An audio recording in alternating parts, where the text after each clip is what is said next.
Welcome.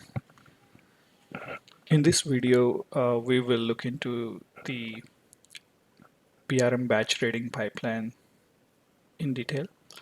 In the previous video, we discussed about the uh, different types of pipelines that those are available and the use cases and so on. So in this video, we are going to look at the batch trading pipeline in detail. So we need to go to the pipeline home, which is nothing but ifw underscore home. So look at the directory here, and the command to run the pipeline, the batch trading pipeline, is nohub, which is no hangup. It's a Unix command, and then bin slash ifw -r, and then in the conf folder we will have wireless.reg ampersand. Ampersand is to run the job in the background. So that's the ampersand is for. So once you run this, the batch trading pipeline will start. It's already running in the background. So let's see how to check PS. PS is the process minus EF, and then grep reg. So the wireless.reg is already running. So once the batch trading pipeline is running, it will start processing the records, the CDR files. The CDR is nothing but call detail records. So let's go through a little bit about what will be having, what are the components of the batch trading pipeline. So the first important component is the registry.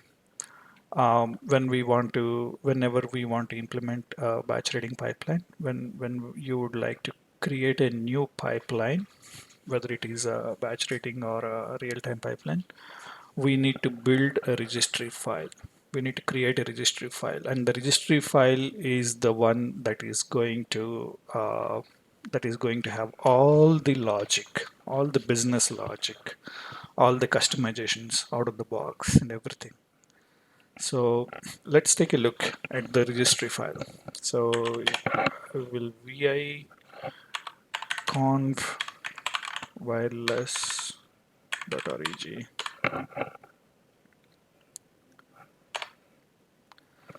This is the file. This is the registry file. This is how it will look like, and it starts with ifw and braces and so on. So as we discussed earlier, it is a domain specific language. It is not any generic programming language such as C or C++ or anything of that sort. It is a domain specific. So the notations will be only for this particular pipeline processing. So as you can see here, it is having ifw at the start and active equal to true. That means it is currently enabled. Timeout request timeouts, parallel load managers, instrumentation. So instrumentation is the one that is going to uh, that is going to write some output to the file, and then we can use that file to monitor the batch reading pipelines process. Like, it will write so much information to the file. How many files are getting processed, how many are rejected, how many dropped, and those all those stats, it'll be there as part of the instrumentation. So the parallel load manager is like the number of threads. How many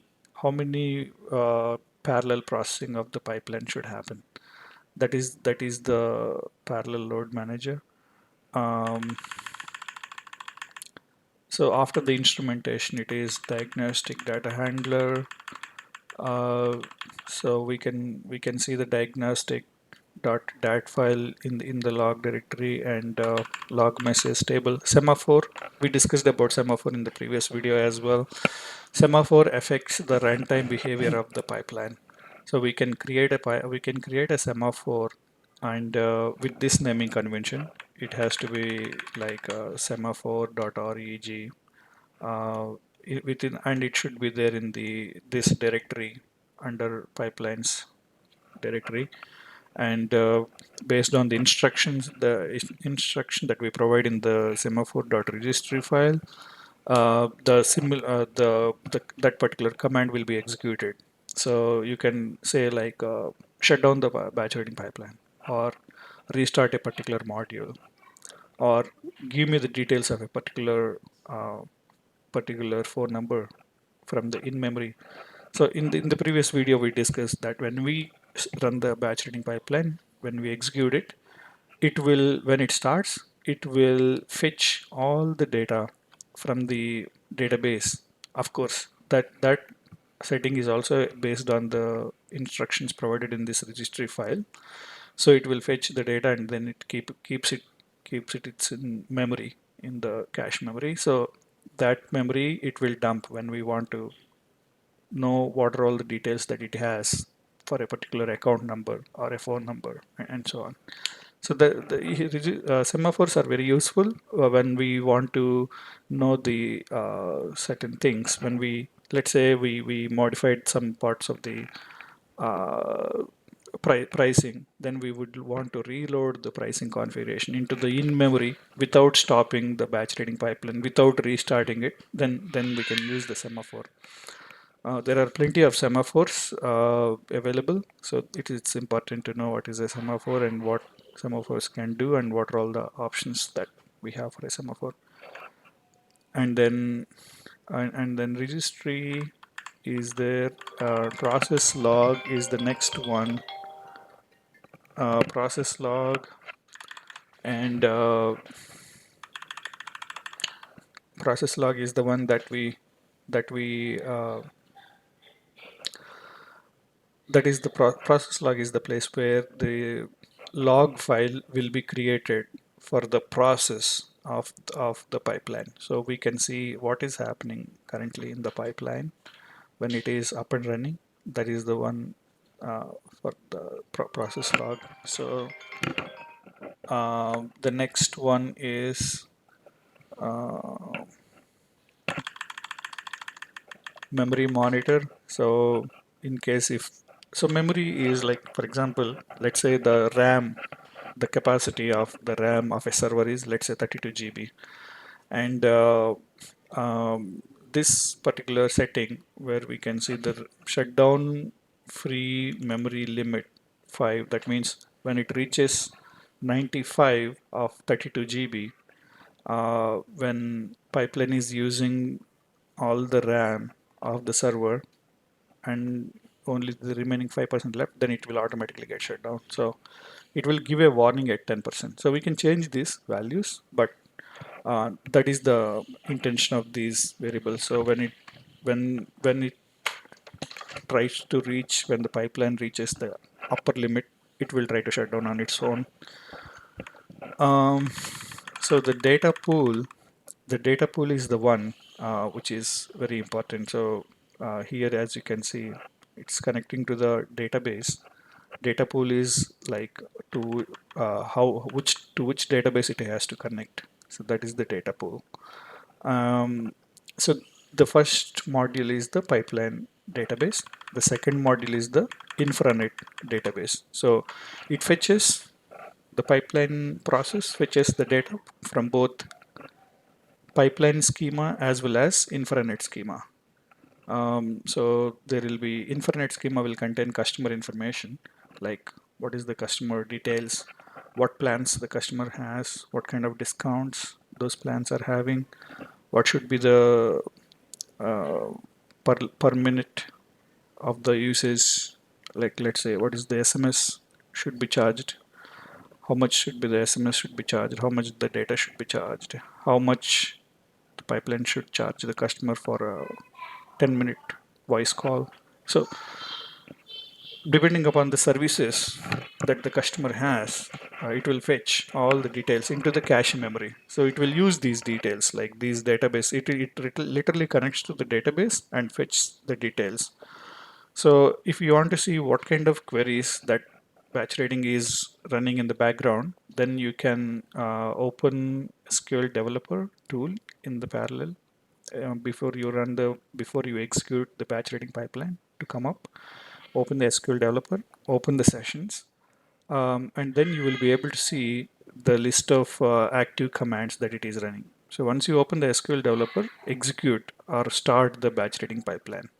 And then in the sessions, you will be able to see what SQL queries it is running to fetch the data. So it will fetch from the Infernet tables, main tables like account, purchase product, purchase discount, and then audit tables, audit purchased, discount, and then service tables, audit service tables. There are plenty of tables, so you will be able to see from the queries what information it is trying to fetch.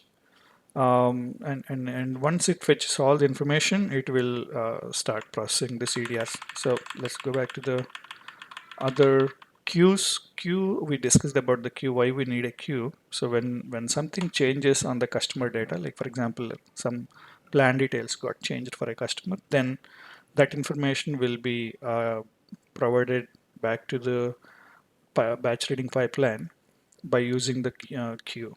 So from that queue, batch reading pipeline will consume the information and it will update its cache memory. Let's say batch reading pipeline is up and running, and the plan of the customer is $1 per 1 minute. And all of a sudden, I mean, in the meantime, customer changed their plan to be free calls for the entire month rather than $1 per 1 minute. So, so batch reading pipeline, um, it will accept the queue, it will take the queue, and it will consume. It will update that in memory or the cache memory that it has. So there will be a validity of the dates. Like let's say from today evening onwards, the customer should not be charged for the voice calls. So it will, if for any CDS that comes after that timeline, then it will not charge the customers voice calls. So that is the purpose of the queue. So let's go back to portal config data module we just discussed. Listener. So listener again is an important concept where it will try to get the data from the queue. So the listener module will help to process the queue, and it has some parameters as well, as you can see. So infranet customer data. So this is the important one. Like so, what are all the data that it looks at? The batch reading pipeline looks at. One is dat underscore account batch. So what is dat underscore? So dat underscore represents data. So in the previous video we discussed about there will be data module, input module, function module, and then output. So the data module is what we are seeing here. The customer, the account batch, which is nothing but the customer data, and then number of threads, number of connections, all these can be adjusted. The next one is module, zone data. So what is zone? In the telecommunication sector, there will be zones like inbound and outbound.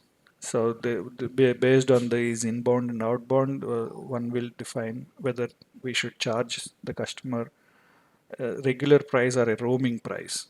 So let's say the outgoing call is made to an international number, then that zone of that particular record is different. So we need to configure the zones in the PDC module. By using the PDC module, we need to define those zones. Based on that zones, uh, again, the corresponding rates and rate plans will be applied. So USC data module. So USC data module is having again zone related information. So we need to see the mapping. So USC maps defines from which number to which number is called a zone.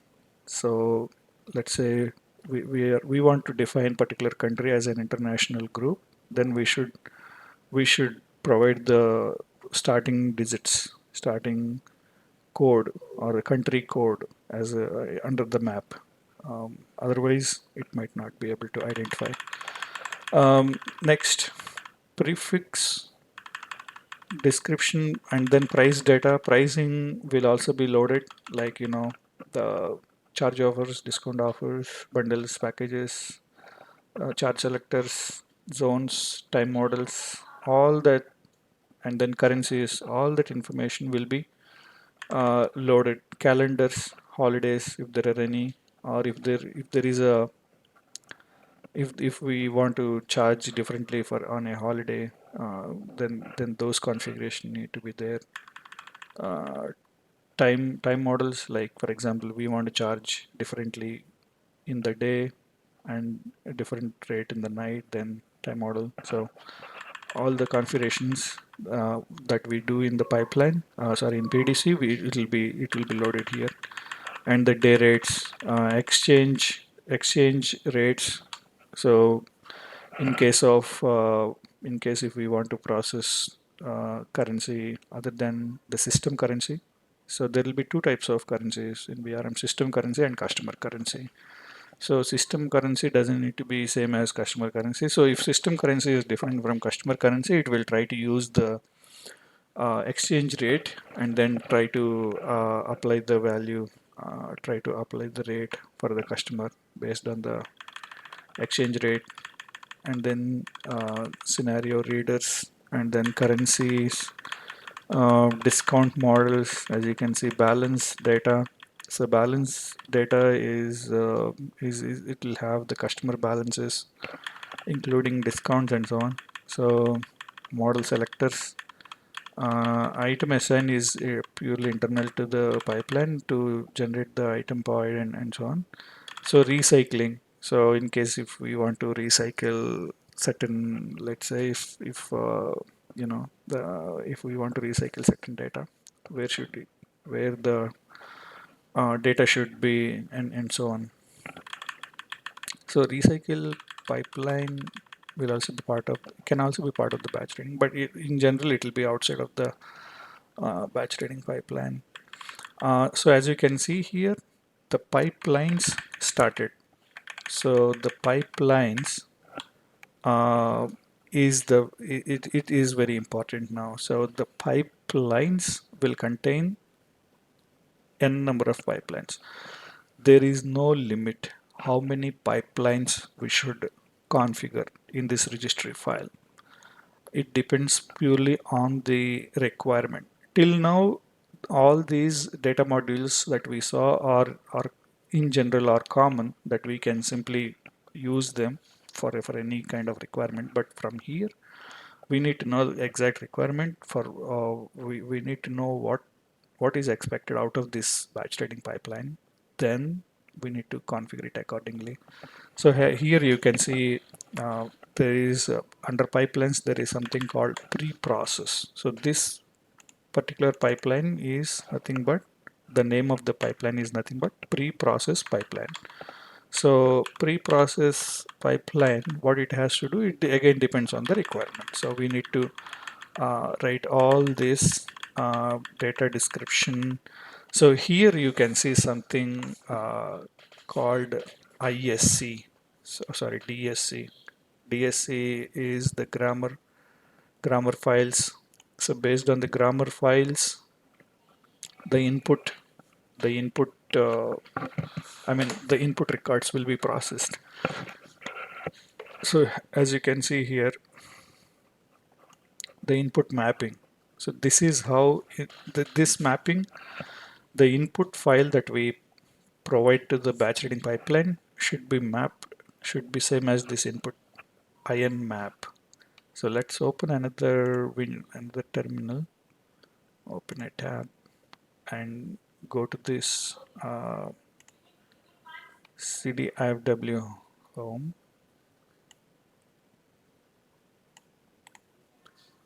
copy,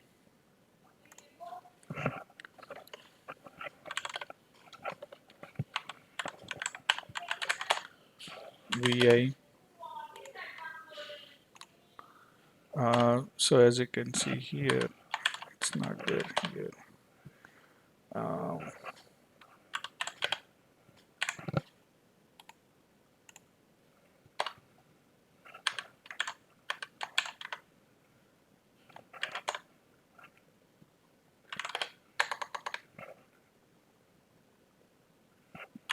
Sorry, I need to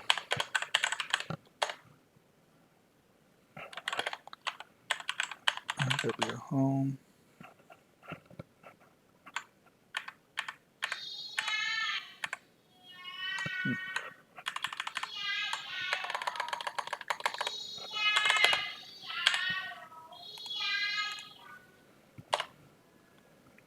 So this is the input mapping CDR format, as you can see here. So in the detail, there will be a header, detail, and then trailer for every CDR file. So this is having detail record. So detail record should contain the record type as 010 if it is HDR, if it is standard 0 to 0. So this is how we should map header, trailer, and detail. So detail record type is 0 to 0 for GSM, and for GSMW it is 520, GPRS it is 540. So let's say we are having a GSM record of GSM MOC type, then all these fields should be there. It should contain all these. So this is the meaning of this input mapping, like I mean the grammar file. So this is called the grammar file, and then if any of these fields are not there, then there is a chance that pipeline will reject that particular record. It will, one CDR file can have so many records, one header record, so many detail records, and one trailer record will be there. So pipeline, if there is a problem with one record, pipeline will reject. It will have few states, either reject or move it to suspense, or error it out. So it decides what state that CDR should belong to, um, and then it will process that CDR accordingly. So that record accordingly. So it will not reject all the records within the file, but it will reject few CDRs depending upon the information that it has. Let's say we received a CDR record for GPRS, but customer doesn't have the GPRS service at all. He didn't purchase it. Then it will go to the suspense. There will be so many other scenarios as well. Let's go back to the registry file, and let's take a look at. So there is input mapping and output mapping. It's in the grammar, as you can see here, and then the pipeline log. So this is the pre-process pipeline, as we saw. So one registry can have so many other pipelines. The process that we will see outside will be like the name of the registry, but within that container, registry container, there can be so many other pipelines we can configure, and all those will run internally. All those will process the data based on this configuration settings accordingly.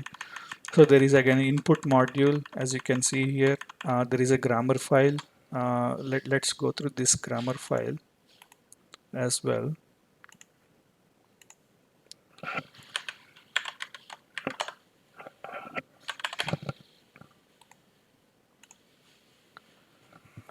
It is called in grammar. So the previous one is input mapping file. So this is the input grammar file.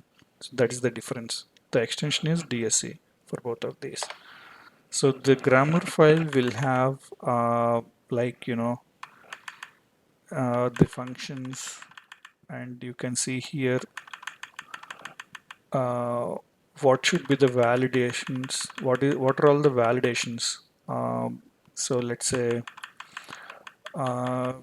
in the detail record, it is trying to get the record values for each, and then if there are any manipulations that need to be done, it will try to do. And if it doesn't find values for certain, again this will also throw an error. The grammar file can also throw an error.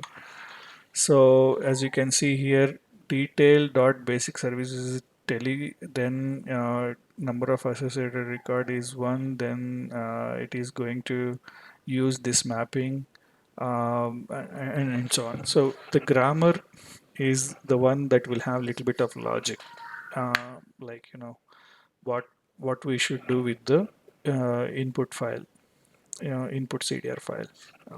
So that's about the grammar. So we looked into two files now. One is the input file and another one is the grammar file. So after the grammar, there are function plugins. So there is a function, and then there is a output. So pre-processing basically takes care of, based on this configuration, pre-processing pipeline. This particular pre-processing pipeline is taking care of checking whether the input CDR record is valid or not. If it is valid, it will try to convert some values into the format that is needed for the next pipeline. So that is how we need to look at the pipelines configured here. So we looked at the pre-process pipeline. So EDR trace is another important concept where we can enable the trace of the pipeline, this particular internal pipeline called pre-process.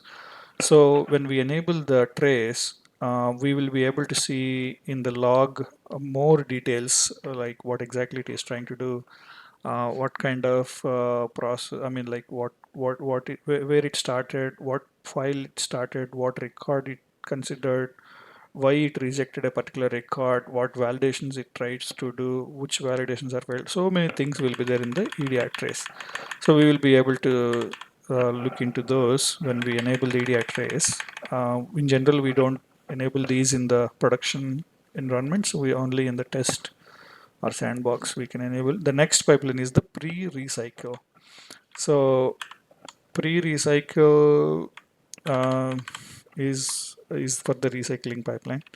So we don't need to go through the recycling. So recycling concept we discussed in the previous video. It comes when certain records are rejected, and then when we correct the customer information, we can process them back. So that's the recycle. It will again reprocess those rejected, suspended CDRs. So we call them as suspended CDRs. So let's go back to the end of this pipeline, and then the next pipeline is the all rate pipeline. So all rate pipeline again will have all these pipelines. If you see, the configuration will be the same. What will be changed is the mapping file. It'll have a different mapping, it'll have a different grammar, and so on. It may have more logic as well. So we will see where we can define some logic. So this is the all rate pipeline. As you can see in the input module, we are having again grammar file, and then we have function plugins. So in the function plugins, the first one is queryable fields. So this is where we need to see module underscore name. This is nothing but FCT underscore pre-suspense. So you will be able to find what is FCT pre-suspense do in the documentation. You can take this keyword, search in the documentation, and you will know what exactly it does. So there are so many function plugins like that in out of the box. So you will be able to see all of those. So service code map, usage class map, duplicate check. It does the duplicate check as well. So the duplicate check fields are these two: basic service and B number. So if there are, let's say, so many records with the same basic service and same B number, it will say, okay, the second record is a duplicate. I will not process it, and then it will store the limit based on this limit. So these many records, these many number of records, or the buffer limit, these many will be there in the memory. So based on that, it will say that this particular record, for example, let's say we processed the same service AMB number today, and the same service AMB number after 4 days. So even then, it will try to throw that. I mean, it will try to reject that particular CDR as a duplicate. So this is the date, year, month, and date. So year, month, and date.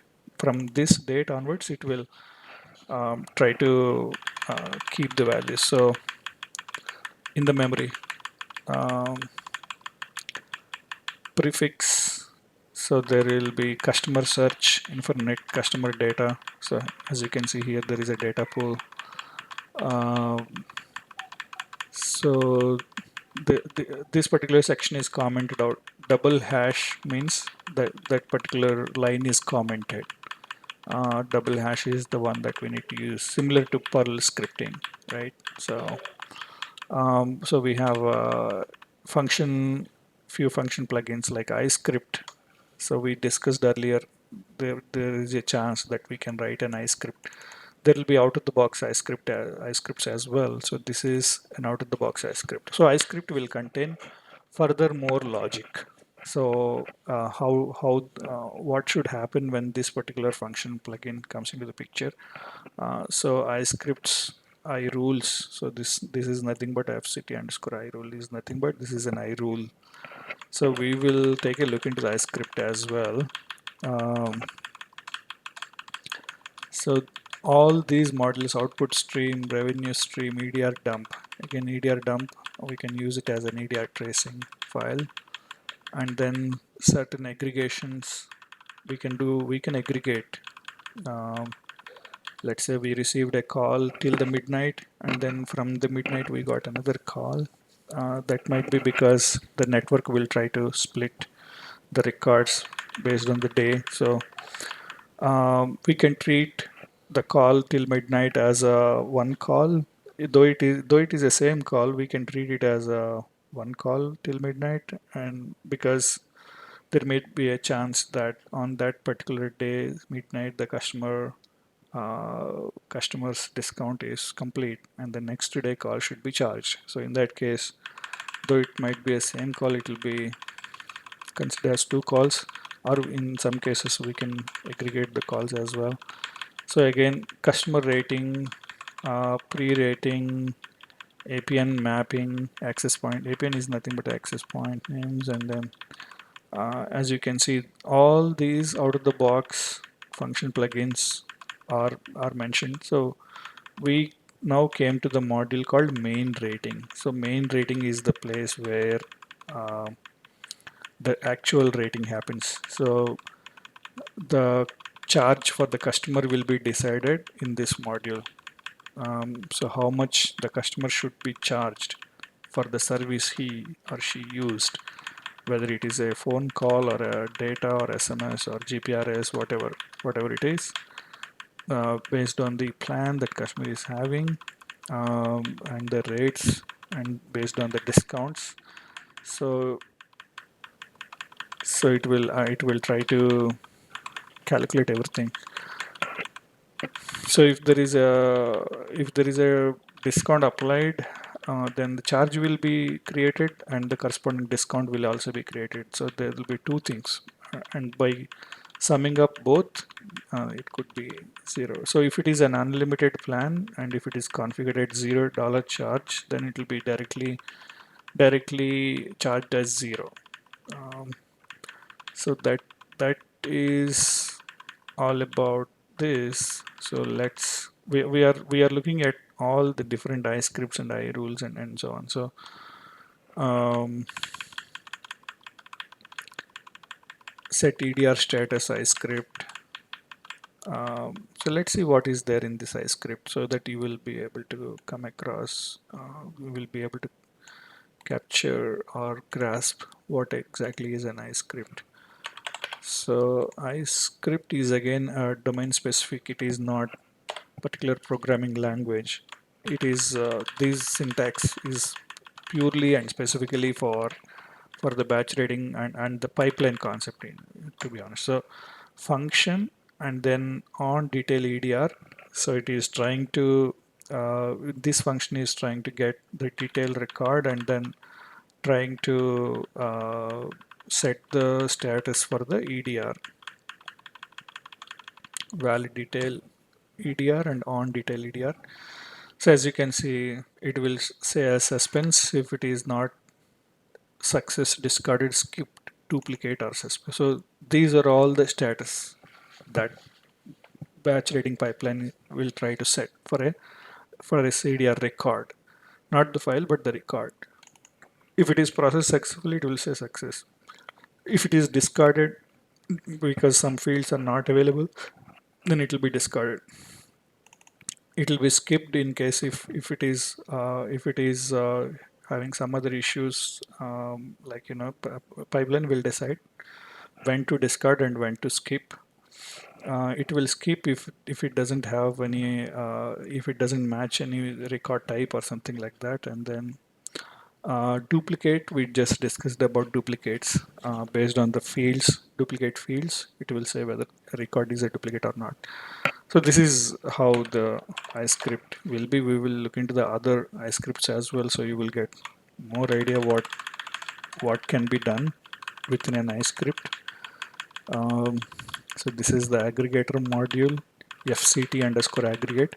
So if you want to know more about the pipeline, you need to know all the functions. So all the out of the box functions that starts with FCT. So FCT underscore and some name will be there. There will be so many. So each function will have its own functionality. So we need to know why we need call assembling, for example, why we need aggregation, or uh, why it will be suspended, when it will be suspended. So all the functions need to be memorized. Otherwise, we will not be able to know when to use which function and where. So if it is a duplicate, then it will go to the reject folder as configured here.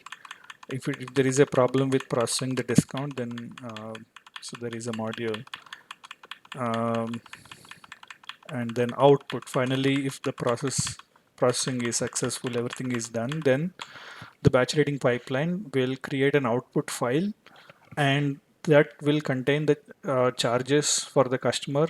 And there is another process called batch rated event loader or batch controller. It is called either batch controller or rated event loader.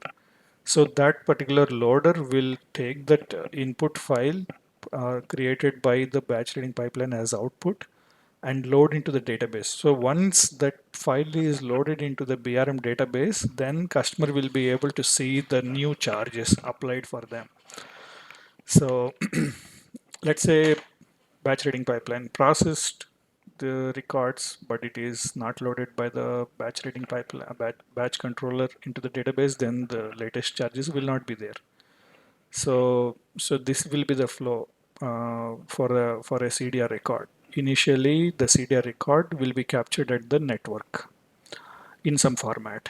Uh, that file will be transferred to the mediation software. So mediation software, for example, Comtel, Comtel will create the file in the format that we need. So again, we will, in the batch reading pipeline, we will mention a input mapping and grammar and so on. So once mediation software sends that file to batch reading pipeline, it will process and it will create an output, and that file will be loaded by batch controller, which is also called rated event loader. Once that file is loaded into the BRM database, then the customer will be able to see the charges. So these many processes will be there when a phone call you made, if you want to see how much it has been charged. So these many processes and softwares and systems will work in conjunction to provide you that output. So as you can see here, if it is GPRS, then there is a different type of output. If it is telephony, if it is a different type of output. So all these are based on the grammar file. So grammar, we saw earlier what grammar files will have. So based on the grammar file, the file will be created. So there will be input grammar and output grammar. So input grammar will try to verify and then prepare the input and then for the next pipeline, and then the output grammar will try to create the file in a format that is needed for the next pipeline that is configured here. So as you can see here, we have so many outputs for each type of service. If it is SMS, if it is data, if it is WAP, and there can be n number of services. There is no limit. Let's say voice calls, GPRS, data, SMS, fax, um, PTT.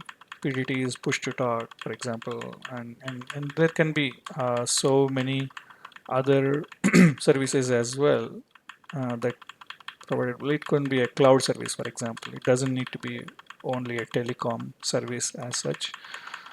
It can be any service that we configure in BRM. So this is the end of the file, as you can see here. So the file now got the last line. So as you see, the first one is this particular function. It got ended here. The next one is the output module of this pipeline, and then the this all rate is the pipeline name. This is one pipeline, and then n of the pipelines. As we saw earlier, the pipelines will start first, and then within that we can write number of pipelines. So in this example, we saw pre-process, recycle, and then all rate. But it can be any number. It can be any number of pipelines we can configure. There is no limit.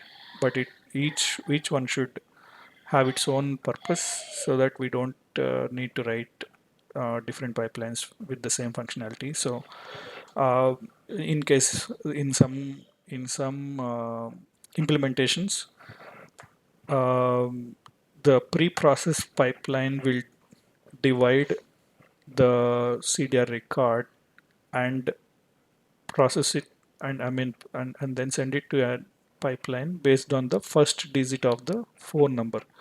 Let's say sorry, not the first, last digit of the phone number. Let's say there are 5 CDR records, and then 2 belongs to a phone number which is ending with 0.